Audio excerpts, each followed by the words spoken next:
ध्यायेयं रत्नपीठे सुखकुलपठितं शृणोति चामराङ्गीं नास्त्यैकाङ्घ्रीं शरदशशिशकरधरां बल्लरां वादयन्तीं कल्हाराबद्धमालामियमितविरसं चूलिकां रक्तवस्त्रां मातङ्गीं शङ्खपात्रा मधुरमधुमुदा चित्रप्रभा भासिका जगज्जननी माँ मातंगी आदि दिनर इष्टदेवता रवि महादेवता लक्ष्मीनारायण जगन्नाथ बलभद्र सुभद्रा सुदर्शन चतुर्धामूर्ति देवता इष्टदेवी माँ जगज्जननी खंडुआड़ी जो मैंने आज आठ संवादर दैनिक राशिफल कार्यक्रमटी देखुंट शुणुंट से आज दिनटी सुख समृद्धि मानसिक पारिवारिक शांति उत्तम स्वास्थ्य और संपदर दिन हो यह जगन्नाथ पाखे कामना करी आरंभ करुचु आज आमर दैनिक राशिफल कार्यक्रम। जय जगन्नाथ। प्रथमे आम जाणीनवा आज पंजिका। आज जुलाई मास 26 तारीख 2026 मसीहा कर्कट 10 दिन आषाढ़ मास शुक्लपक्ष द्वादशी रविवार द्वादशी तिथि अपराह्न 1 घंटा 58 मिनिट पर्यंत रहीपर त्रयोदशी तिथि भोग हम। आज राशि नक्षत्र ज्येष्ठा बिच्छा। ज्येष्ठा नक्षत्र सकाल 7टा 35 मिनिट पर्यंत एवं चंद्र बिच्छा राशि सकाल 7टा 35 मिनिट पर्यंत अवस्थान करेंगे। यापर धनुराशि को सुचार ही गमन करेंगे। द्वादशी तिथि जो पोई खाइबा मना खाइले ब्रह्महत्या सम पाप। ये आज पंजिका। बर्तमान आम जाणीनवा केमिति कटिब 12 राशि व्यक्ति मानकर आज दिन एवं कौन कले बा कि मंत्रटी पाठ कले आज दिनटी सबु राशि व्यक्ति मानक मंगल हेब शुभ हेब से विषय आम आज राशिफल कार्यक्रम में आलोचना करवा। जातचक्र प्रथम राशि मेष राशि सकाल 7टा 35 मिनिट पर्यंत अष्टम चंद्र घाट 12 जो से समय पर्यंत जेकोसी कर्म करने पूर्व यथासंभव सतर्कता अवलंबन करेंगे एवं आर्थिक कारोबार कला बेले सतर्कता अवलंबन करेंगे। यापर नवम चंद्र भोग हो पूर्वर होता क्षतिर भरणा कर किसी मात्रा समर्थ हे एवं कृत गौरव कृत सम्मान फेरी पाइबे। जश सम्मान सामाजिक प्रतिष्ठा जनसंपर्क वृद्धि पाइब एवं कौन सभा किंबा संगठनर नेतृत्व मिल मनरे उन्नत चिंताधारा उच्चाभिलाष प्रकाश पाइब एवं उन्नतिमूलक कर्म ध्यान अधिक रहिब। सुखबर सुसंवाद मिल एवं समस्त कर्म सुचिंतित पदक्षेप ने मूल्यवान धातु भूमि जानवाहन क्रय कर योजना करेंगे एवं धनर सत् विनियोग करेंगे। वाणिज्य व्यवसाय और परिवहन में आय अति उत्तम हेब। कर्म सफलता उच्च सम्मान उच्च पदवी प्राप्त हेब। जो मानकर अश्विनी और द्विजा मेष से सुफल पाइबे। शुभ रंग गोलापी संख्या 3 आराधना माँ बगलामुखी। वृष राशि सकाल 7टा 35 मिनिट पर अष्टम चंद्र और केतुंग नक्षत्र भोग हो वाद विवाद स्वास्थ्य आर्थिक कारोबार उच्चस्थान आरोहण गैस इलेक्ट्रिक सरंजाम व्यवहार एवं जानवाहन आरोहण काल सतर्कता अवलंबन करेंगे।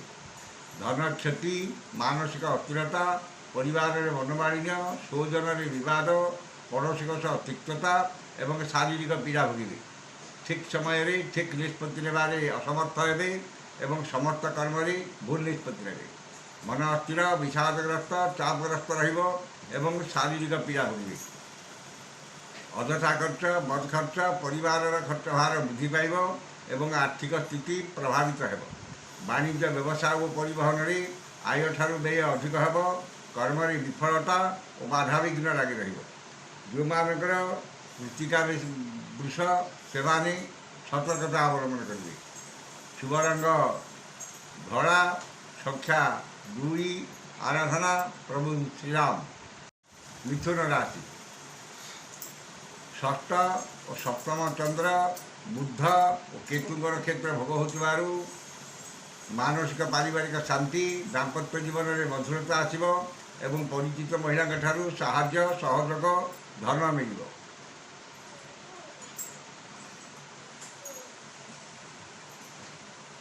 ପୁତ୍ର କନ୍ୟା ଭାତୃଭଗ୍ନୀଙ୍କର ବୈବାହିକ କର୍ମର ଆୟୋଜନ କରିବେ ଏବଂ ପରିବାର ପ୍ରତି ଅଧିକ ଧ୍ୟାନ ଦେବେ। ଆମୋଦ ପ୍ରମୋଦ ମଉଜ ମଜଲିସରେ ଅଧିକ ଆଗ୍ରହ ରହିବ ଏବଂ ପରିବାରର ସମସ୍ତ ସଦସ୍ୟଙ୍କ ମଧ୍ୟରେ ଉତ୍ତମ ବୁଝାମଣା ରହିବ। ବାଣିଜ୍ୟ ବ୍ୟବସାୟ ଓ ପରିବହନରେ ଆୟ ଅତି ଉତ୍ତମ ହେବ ଏବଂ ନୂତନ ବ୍ୟବସାୟ ପାଇଁ ଚୁକ୍ତିବଦ୍ଧ ହେବେ।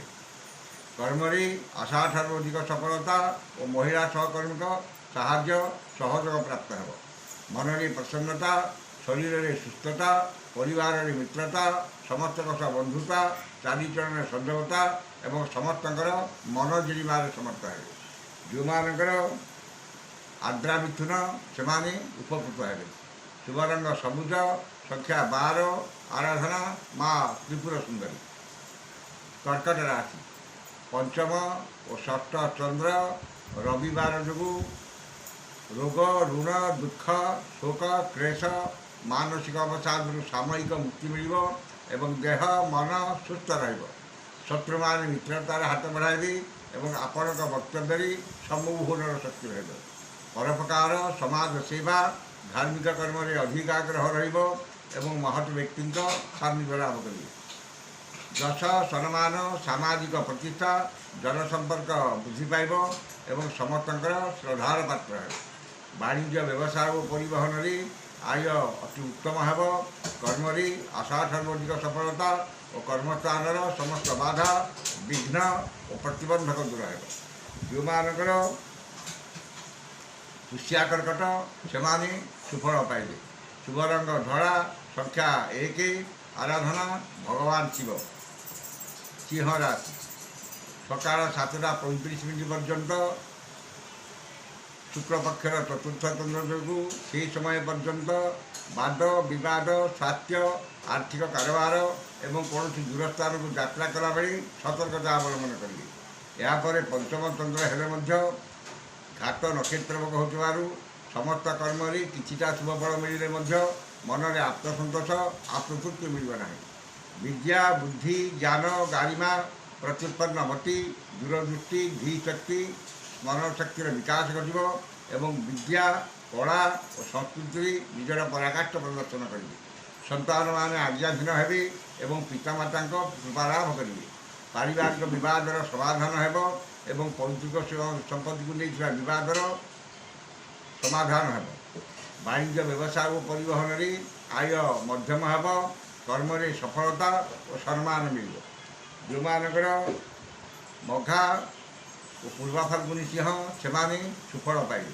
ଶୁଭ ରଙ୍ଗ ଗୋଲାପୀ, ସଂଖ୍ୟା 3, ଆରାଧନା ମା ମାତଙ୍ଗୀ। କନ୍ୟା ରାଶି, ସକାଳ 7:35 ପରେ ଶୁକ୍ଳପକ୍ଷର ଚତୁର୍ଥ ଚନ୍ଦ୍ର ଯୋଗୁଁ ଗୁରୁଜନଙ୍କ ସହ ବିବାଦ, କ୍ଷମତାଶାଳୀ ବ୍ୟକ୍ତିଙ୍କ ସହ ଶତ୍ରୁତା, ରାଜନୈତିକ ବ୍ୟକ୍ତିଙ୍କର ଆକ୍ରୋଶର ଶିକାର ହେବେ। ମନରେ ଦୁଶ୍ଚିନ୍ତା, ଦୁର୍ଭାବନା, ହତୋତ୍ସାହ ଭାବ ପ୍ରକାଶ ପାଇବ ଏବଂ ଚାଲି ଚଳନ, ବ୍ୟବହାର, କଥାବାର୍ତ୍ତା ବିବାଦୀୟ ହେବ। ମୂଲ୍ୟବାନ ପଦାର୍ଥ ନଷ୍ଟ କିମ୍ବା ହଜିଯାଇପାରେ ଏବଂ ଧନକୁ ନେଇ ବିବାଦ ଓ ମାଲିମକଦ୍ଦମାରେ ପଡ଼ିପାରନ୍ତି। ଅନ୍ୟଠାରୁ ଆଣିଥିବା ଧନ ଫେରାଇବାରେ ଅସମର୍ଥ ହେବେ ଏବଂ ଅନ୍ୟକୁ ଦେଇଥିବା ଧନ ପାଇବାରେ ବିଫଳ ହେବେ। ବାଣିଜ୍ୟ ବ୍ୟବସାୟ ଓ ପରିବହନରେ ଆୟଠାରୁ ବ୍ୟୟ ଅଧିକ ହେବ। କର୍ମରେ ବିଫଳତା ଓ ପଦସ୍ଥ ଅଧିକାରୀଙ୍କ ରୋଷର ଶିକାର ହେବେ। ଯେଉଁମାନଙ୍କର ହସ୍ତା କନ୍ୟା ସେମାନେ ସତର୍କତା ଅବଲମ୍ବନ କରିବେ। ଶୁଭ ରଙ୍ଗ ମେରୁନ୍, ସଂଖ୍ୟା 8, ଆରାଧନା ମା ଛିନ୍ନମସ୍ତା। ତୁଳା ରାଶି, ସକାଳ 7:35 ପରେ ଘାତଚନ୍ଦ୍ର ଯୋଗୁଁ ମନରେ ଅସ୍ଥିରତା, ପରିବାରରେ ମନୋମାଳିନ୍ୟ, ସ୍ୱଜନରେ ବିବାଦ, ପଡ଼ୋଶୀଙ୍କ ସହ ତିକ୍ତତା ଏବଂ ଭାଇ ଭଉଣୀଙ୍କ ସହ ବିବାଦ ଉଗ୍ର ରୂପ ଧାରଣ କରିବ। ଠିକ୍ ସମୟରେ ଠିକ୍ ନିଷ୍ପତ୍ତି ନେବାରେ ଅସମର୍ଥ ହେବେ ଏବଂ ସମସ୍ତ କର୍ମରେ ଭୁଲ ନିଷ୍ପତ୍ତି ନେବେ। ମନ ଅସ୍ଥିର, ବିଷାଦଗ୍ରସ୍ତ, ଚାପଗ୍ରସ୍ତ ରହିବ ଏବଂ ଶାରୀରିକ ପୀଡ଼ା ଭୋଗିବେ। ଅଯଥା ଖର୍ଚ୍ଚ, ବଦଖର୍ଚ୍ଚ, ପରିବାରର ଖର୍ଚ୍ଚ ଭାର ବୃଦ୍ଧି ପାଇବ ଏବଂ ଖର୍ଚ୍ଚ ଭାରରେ ଅତିଷ୍ଠ ହୋଇ ଋଣଗ୍ରସ୍ତ ହେବେ। ବାଣିଜ୍ୟ ବ୍ୟବସାୟ ଓ ପରିବହନରେ କ୍ଷତି ପହଞ୍ଚିବ। କର୍ମରେ ବିଫଳତା ଓ ସହକର୍ମୀଙ୍କ ବିରୋଧର ସମ୍ମୁଖୀନ ହେବେ। ଯେଉଁମାନଙ୍କର ବିଶାଖା ତୁଳା ସେମାନେ ସତର୍କତା ଅବଲମ୍ବନ କରିବେ। ଶୁଭ ରଙ୍ଗ ନୀଳ, ସଂଖ୍ୟା 2, ଆରାଧନା ମା କମଳା। ବିଛା ରାଶି ଶ୍ରୀଚନ୍ଦ୍ର, ଦ୍ୱିତୀୟ ଚନ୍ଦ୍ର, ରବିବାର ଓ ବୁଧ କେତୁ ଉଭୟଙ୍କର କ୍ଷେତ୍ର ଭୋଗ ହେଉଥିବାରୁ ଧନ ମାନ ସମ୍ମାନ ସୌଜନ୍ୟରେ ସୁସମ୍ପର୍କ, ପରିବାରରେ ସୁଖଶାନ୍ତି, ଲକ୍ଷ୍ମୀଙ୍କର କୃପା ଏବଂ ସୁଖାଦ୍ୟ ସୁବସନ ପ୍ରାପ୍ତି ହେବ। ଅସମ୍ଭବକୁ ସମ୍ଭବ କରିବାରେ ସମର୍ଥ ହେବେ ଏବଂ ସମସ୍ତ ଆଶା ଆକାଂକ୍ଷା ଅଭିଳାଷ ପୂର୍ଣ୍ଣ ହେବ। ମନରେ ଉନ୍ନତ ଚିନ୍ତାଧାରା ଉଚ୍ଚାଭିଳାଷ ପ୍ରକାଶ ପାଇବ ଏବଂ ଉନ୍ନତିମୂଳକ କର୍ମରେ ଧ୍ୟାନ ଅଧିକ ରହିବ। ସ୍ୱଜନ ପରିଜନ ବନ୍ଧୁ ବାନ୍ଧବ ସହକର୍ମୀଙ୍କ ସହଯୋଗ ମିଳିବ ଏବଂ ପରିବାରର ସମସ୍ତ ସଦସ୍ୟଙ୍କ ମଧ୍ୟରେ ଉତ୍ତମ ବୁଝାମଣା ରହିବ। ବାଣିଜ୍ୟ ବ୍ୟବସାୟ ଓ ପରିବହନରେ ଆୟ ଅତି ଉତ୍ତମ ହେବ ଏବଂ ନୂତନ ବ୍ୟବସାୟର ସୁଯୋଗ ଜୁଟିବ। କର୍ମରେ ଆଶାଠାରୁ ଅଧିକ ସଫଳତା ଓ ଦରମାରେ କିଛି ବୃଦ୍ଧି ଘଟିପାରେ। ଯେଉଁମାନଙ୍କର ଅନୁରାଧା ବିଚ୍ଛା ସେମାନେ ଉପକୃତ ହେବେ। ଶୁଭ ରଙ୍ଗ ହଳଦିଆ, ସଂଖ୍ୟା 11, ଆରାଧନା ମା ଚଣ୍ଡୀ। ଧନୁ ରାଶି ସକାଳ 7ଟା 35 ପର୍ଯ୍ୟନ୍ତ ଶୁକ୍ଳପକ୍ଷର ଦ୍ୱାଦଶ ତନ୍ତ୍ର ଯୋଗୁଁ ସେହି ସମୟ ପର୍ଯ୍ୟନ୍ତ ଆର୍ଥିକ କାରବାର, ବାଦ ବିବାଦ ଏବଂ ଦୂରସ୍ଥାନକୁ ଯାତ୍ରା କଲାବେଳେ ସତର୍କତା ଅବଲମ୍ବନ କରିବେ। ଏହାପରେ ଶ୍ରୀଚନ୍ଦ୍ର ଭୋଗ ହେଉଥିବାରୁ ସମସ୍ତ ଆଶା ଆକାଂକ୍ଷା ଅଭିଳାଷ ପୂର୍ଣ୍ଣ ହେବ ଏବଂ ସମସ୍ତ ଇଚ୍ଛିତ ପଦାର୍ଥ ହାତପାନ୍ତରେ ଉପଲବ୍ଧ ହେବ। ପୂର୍ବରୁ କରିଥିବା କ୍ଷତିର ଭରଣା କରିବାରେ କିଛି ମାତ୍ରାରେ ସମର୍ଥ ହେବେ ଏବଂ ଆର୍ଥିକ ସ୍ଥିତିରେ ସୁଧାର ଆସିବ। ମନରେ ପ୍ରସନ୍ନତା, ଶରୀରରେ ସୁସ୍ଥତା, ପରିବାରରେ ମିତ୍ରତା, ସମସ୍ତଙ୍କ ସହ ବନ୍ଧୁତା, ଚାରିଚଳନରେ ସଂଯମତା, ବଚନରେ ମଧୁରତା ଏବଂ ସମସ୍ତଙ୍କର ଶ୍ରଦ୍ଧାର ପାତ୍ର ହେବେ। ଆମୋଦ ପ୍ରମୋଦ ମୌଜ ମଜଲିସରେ ଅଧିକ ଆଗ୍ରହ ରହିବ ଏବଂ ପରିବାର ପ୍ରତି ଧ୍ୟାନ ଅଧିକ ରହିବ। ବାଣିଜ୍ୟ ବ୍ୟବସାୟ ଓ ପରିବହନରେ ଆୟ ଅତି ଉତ୍ତମ ହେବ। କର୍ମରେ ସ୍ୱଳ୍ପ ପରିଶ୍ରମରେ ଅଧିକ ସଫଳତା ଓ ସମ୍ମାନ ମିଳିବ। ଯେଉଁମାନଙ୍କର ମୂଳା ଓ ଉତ୍ତରାଷାଢ଼ା ଧନୁ, ମୂଳା ଓ ପୂର୍ବାଷାଢ଼ା ଧନୁ ସେମାନେ ସୁଫଳ ପାଇବେ। ଶୁଭ ରଙ୍ଗ ଲାଲ, ସଂଖ୍ୟା 5, ଆରାଧନା ମା ତାରା।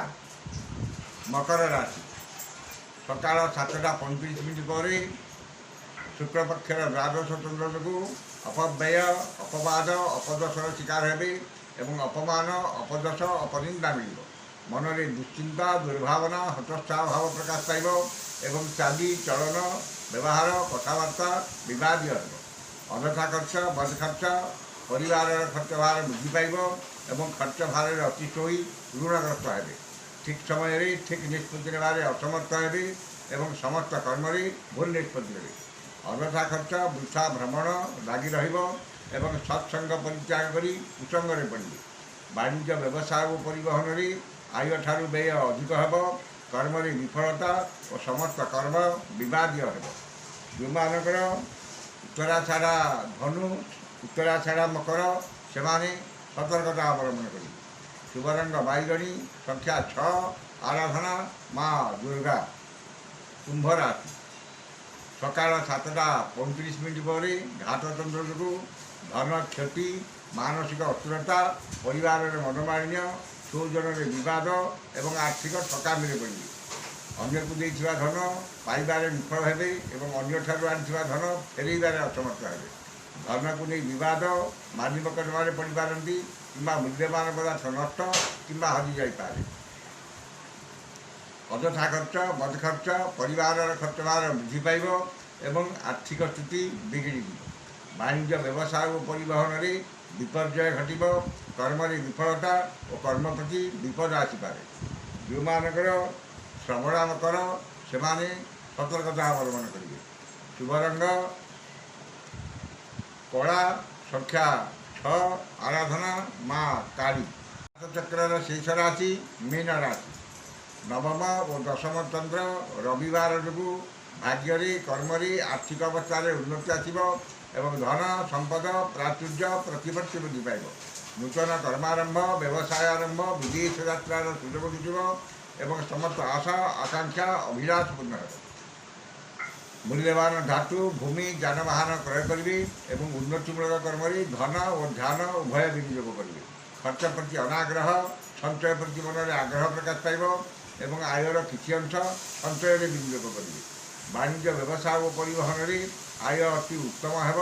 କର୍ମରେ ସଫଳତା ଓ ସମସ୍ତ କର୍ମ ଆଜି ଆପଣଙ୍କ ପାଇଁ ସହଜ ହେବ। ଯେଉଁମାନଙ୍କର ଉତ୍ତର ଭାଦ୍ର ଦିନ ସେମାନେ ସୁଫଳ ପାଇବେ। ଶୁଭ ରଙ୍ଗ ହଳଦିଆ, ସଂଖ୍ୟା 7, ଆରାଧନା ମା ଧୂମାବତୀ।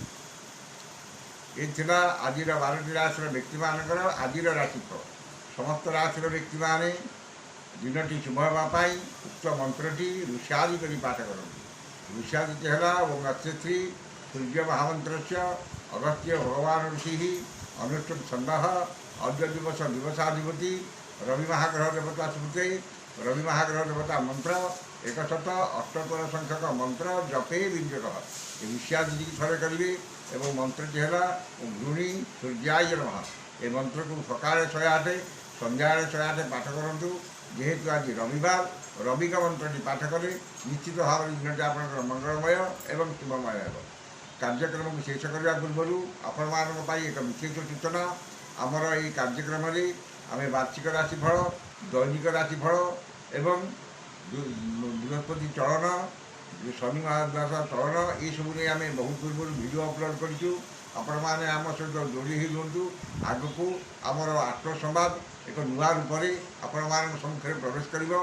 ଆମ ସହିତ ଯୋଡ଼ି ହୋଇ ରୁହନ୍ତୁ, ଆମକୁ ଉତ୍ସାହିତ କରନ୍ତୁ, ଆମ ଚ୍ୟାନେଲକୁ ସବସ୍କ୍ରାଇବ୍ କରନ୍ତୁ, ବହୁମାତ୍ରାରେ ସେୟାର କରନ୍ତୁ ଏବଂ ଆପଣଙ୍କର ସୁଚିନ୍ତିତ ମତାମତ ଦିଅନ୍ତୁ। ଆଜ ତ ସମୟ ସରିଯାଇଛି, ଆସନ୍ତାକାଲି ଦେଖା ହେବ ଠିକ୍ ଏହି ସମୟରେ। ବିଦାୟ ଦିଅନ୍ତୁ। ଜୟ ଜଗନ୍ନାଥ।